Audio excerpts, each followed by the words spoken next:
Hello again. I'm sometimes accused of being cynical, but I don't think that this is really true. I've lived long enough to observe that certain patterns of behaviour are all but universal among every nationality and race, so I'm not surprised when I encounter conduct which follows what I think are rules common to all humanity. That is a long-winded way of saying that I do not expect some types of behaviour to differ all that much between black people and white, Arabs and Jews, Indians and Americans. I was prompted to reflect upon this by the news that at the end of 2020 the Black Lives Matter movement in the United States had around $60 million in the bank, but that nobody seems to know what's happened to it. I could perhaps hazard a shrewd guess, but we'll come to that in a minute. First, I want to remark that there is a worldwide taboo in all cultures against taking money which belongs to another person, that is to say, an identifiable individual. Of course, some people have no scruples about this. They break into houses, pick pockets, or operate romance scams. But for most people of any colour, nationality, or religion, they won't do this. The case is very different when it comes to taking money from an organisation, whether it is a bank, government, insurance company or other business.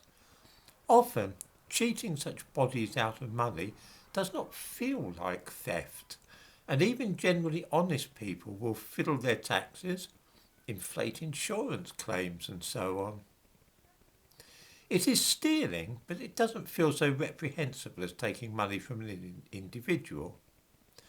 Again, this willingness to defraud organisations rather than people is found across the world in all cultures. Viewers might like to think about the times that they have failed to declare all their income to the Inland Revenue, for example, or have adjusted an insurance claim, not bothered to return money to a company if they find they've been undercharged and so on. Yet I'm sure that hardly anybody watching this would steal from a neighbour or pick somebody's pocket in the street. But taking money from an organisation just somehow feels different. White liberals, though, do not realise this obvious fact, and they tend to assume that black people are more trustworthy and ethical than white people are. If you give them money to help improve the lot of black people, then of course you can trust those awfully nice black folk to put it to good use. After all, they wouldn't cheat their own kind, would they? This is such a spectacularly patronising attitude on the part of the white left-wing people who think in this way that I am always left speechless when I see it in practice. Do they really not understand that when it comes to attitudes towards money which is not owned by an individual, black people are likely to be just as tricksy and unreliable as any white person? So it was that when a lot of money began to flow into the coffers of the Black Lives Matter movement in America following the death of George Floyd in 2020, the natural course of events was fairly predictable. Most of this money was from corporate sources, that is to say from companies and not individuals. As such, taking some for personal use would not have seemed like stealing. After all, these were white companies and they owed black people something, or so the reasoning went. One of the founders of Black Lives Matter, Patrisse Cullors, was very clear about this. She said last week, "People have to know we didn't go out and solicit the money. This is money that came from white guild, white corporation guild, and they just poured money in."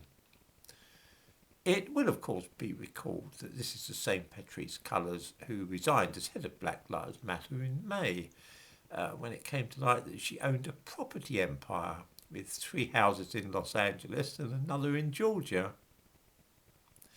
Nobody now seems to know where the other $60 million which was given to Black Lives Matter went, nor even who is responsible for keeping the accounts there. Alas, since this was money from large companies, I am very much afraid that nobody would have felt any inhibition about helping themselves to it if the opportunity presented. Precisely the same thing happens with charities run by white people if you do not keep strict control over their finances. And it was the subconscious racism of those white people who handed over millions of dollars without establishing what it would be used for, which is to blame for this. Any fool might have guessed what would happen, but because the donors had been fooled into feeling guilty because they were white, they didn't like to ask too many questions about the eventual destination of their money.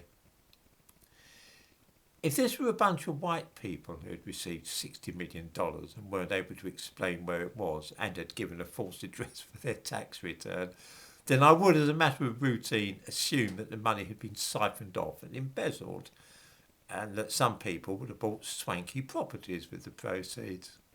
The fact that it is black people involved makes right on white people wish to avoid the subject, but for my part I'm guessing that they have behaved in exactly the same way as white people would under similar circumstances and pinched the lot.